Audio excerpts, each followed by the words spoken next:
जिल्ह्यात आगामी 10वी आणि 12वीच्या बोर्ड परीक्षा अत्यंत शिस्तबद्ध, पारदर्शक आणि भयमुक्त वातावरणात पार पाडण्यासाठी जिल्हा प्रशासन सज्ज झाले असल्याची माहिती जिल्हाधिकारी आशिष येरेकर यांनी दिली आहे।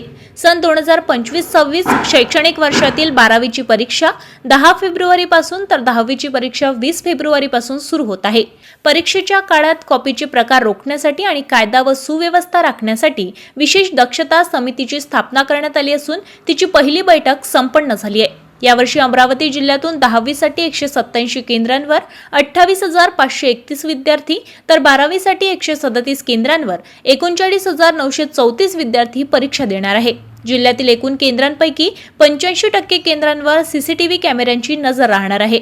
विशेषतः जिल्ह्यातील 34 उपद्रवी आणि 43 संवेदनक्षम केंद्रांवर शासनाने विशेष लक्ष केंद्रित केले असून तिथे केंद्रप्रमुख आणि पर्यवेक्षकांची अदलाबदल करण्याचे आदेश राज्य मंडळाने दिले आहे। या संदर्भात जिल्हाधिकारी श्री येरेकर यांनी विविध विभागांना सूचना दिल्या आहेत। परीक्षा काळात खंडित वीज पुरवठ्याची समस्या उद्भवू नये यासाठी महावितरणला सतर्क राहण्यास सांगितले आहे।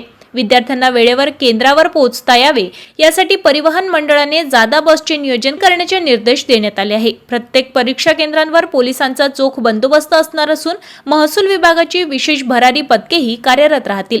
पंचायत समिती स्तरावरील वर्ग 1 आणि वर्ग 2च्या अधिकाऱ्यांची नियुक्ती या पथकांमध्ये केली जाणार आहे। परीक्षेचे गांभीर्य राखण्यासाठी केवळ प्रशासकीय तयारीच नाही तर विद्यार्थी आणि पालकांमध्ये जनजागृती करण्यासाठी शपथ देखील देण्यात आली आहे। कॉपीमुक्त आणि भयमुक्त वातावरणात प्रत्येक विद्यार्थ्याला आपली गुणवत्ता सिद्ध करण्याची संधी मिळावी हाच या नियोजनाचा मुख्य उद्देश असल्याचे श्री येरेकर यांनी सांगितले।